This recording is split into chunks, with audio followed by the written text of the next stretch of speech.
जय माता दी। मेरे सभी प्यारे दोस्तों, मैं लक्ष्मी शर्मा बड़ों को चरण स्पर्श, छोटों को प्यार और बराबर वालों को दिल से नमस्कार करती हूँ। आज मैं आप सभी को जितिया व्रत की नई कथा सुनाने जा रही हूँ। कथा बहुत सुंदर है। उम्मीद करती हूँ आप सभी को पसंद आएगा। अगर कथा पसंद आए तो लाइक शेयर जरूर कीजिएगा।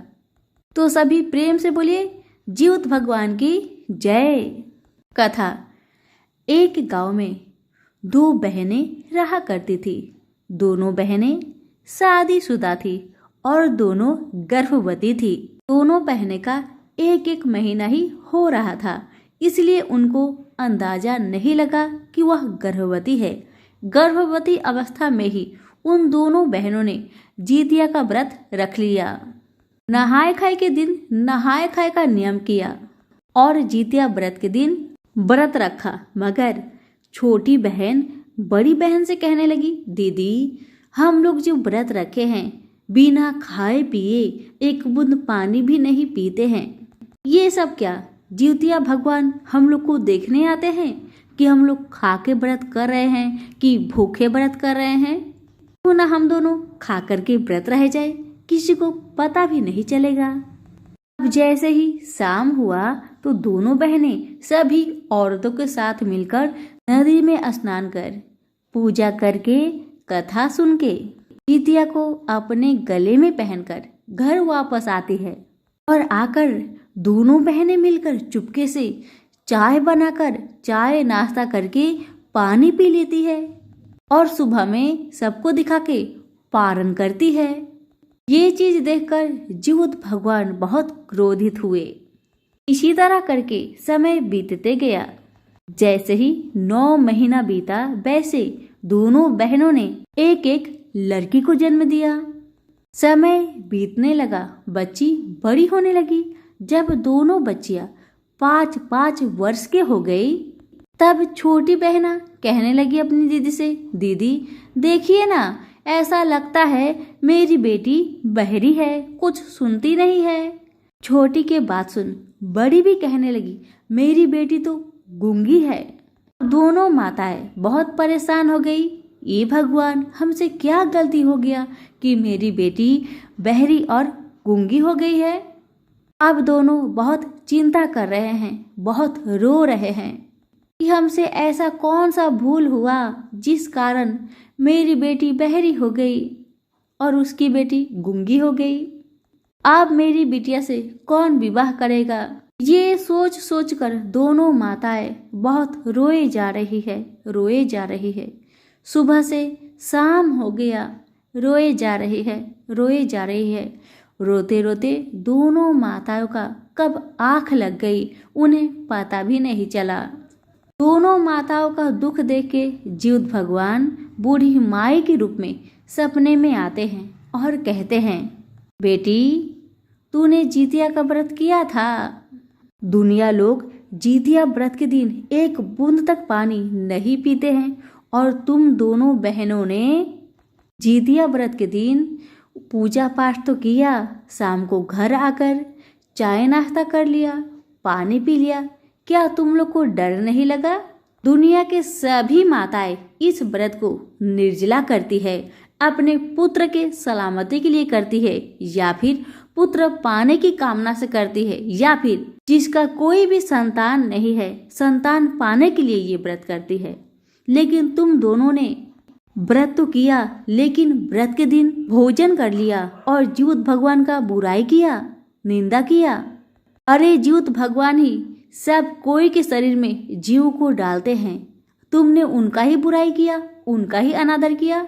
ये सब उनका ही कोप का प्रभाव है। अगर तुम दोनों अपनी बच्ची की सलामती चाहती हो तो जितिया व्रत आने वाला है। इस बार श्रद्धा भक्ति के साथ विधि विधान से नियम पूर्वक उनका व्रत करो। जिहुत भगवान सबके दुख को हर लेते हैं। इतना कह के बूढ़ी माई सपने से अंतर ध्यान हो गई। जब बहनों का नींद टूटा तो दोनों बहनें एक दूसरे के पास आकर कहने लगी, बहन बहन, दीदी दीदी, देखिए ना हमने ऐसा सपना दिखा। तो दोनों बहनें कहने लगी, हाँ बहन, मैंने भी यही सपना देखा। अब दोनों बहन मन में ठान लेती है कि इस बार मैं जितिया का व्रत पूरा विधि विधान के साथ करूंगी, एक बूंद तक पानी नहीं पीऊंगी, निर्जला व्रत रखूंगी।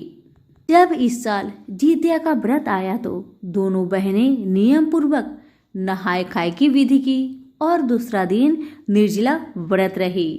जब सभी लोग शाम के समय नदी में स्नान करने जा रहे थे तो दोनों बहनें भी अपनी अपनी बेटी को लेकर चली गई नदी में स्नान करने।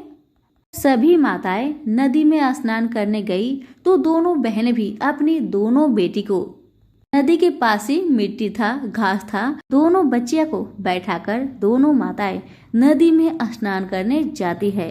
पानी में डुबकी लगाने से पहले दोनों माताएं हाथ जोड़कर जितिया भगवान से प्रार्थना करती है, हे भगवान, मुझसे जो भी गलती हुआ हो उसे माफ कर दे।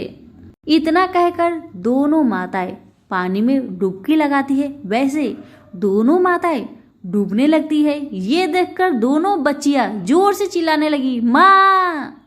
वैसे ही दोनों माताएं पानी से निकल आती है और दोनों माताएं बहुत खुश हो जाती है। दोनों माताएं ने देख लिया जितिया भगवान में कितना ताकत है, कितना शक्ति है। गूंगी बेटी बोल पड़ी, माँ। बहरी बेटी सुन ली, माँ। बहरी को सुनाई देने लगा और गूंगी बोल उठी। सभी लोग आश्चर्य हो गए। तभी एक बूढ़ी माई आकर कहने लगी, बेटी, ये तो जितिया व्रत का फल मिला है तुम्हें। तुमने श्रद्धा भक्ति से इस बार जितिया व्रत किया है, इसलिए भगवान ने तुम्हारा सुन लिया। दोनों माताएं अच्छे से मन लगाकर ज्योत भगवान का पूजा किया और जितिया के धागा को अपने गले में पहन लिया और मन में कहने लगी, हे ज्योत भगवान, मुझे एक पुत्र दे दीजिए। मैं आपका व्रत हमेशा करती रहूंगी जब तक मेरे में शक्ति है। बस आप मुझे एक पुत्र संतान दे दे। दोनों माताएं यही ज्योत भगवान से प्रार्थना करती है।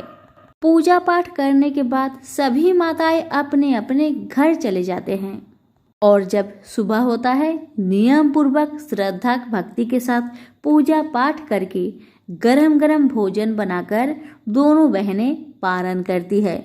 इसी तरह से समय बीतते गया और फिर कुछ साल बाद दोनों बहनों को एक एक पुत्र होता है। दोनों बहनें बहुत खुशी हुई, खुशी मन से हर साल जितिया व्रत करने लगी। हे ज्योत भगवान, जैसे आपने उन दोनों बच्चियों पर अपना कृपा करी, वैसे ही मेरी ये कथा सुनने वाले, कहने वाले, हुक्कारे भरने वाले सभी पर अपनी कृपा बनाए रखे। सभी प्रेम से बोलिए, ज्योत भगवान की जय हो। धन्यवाद।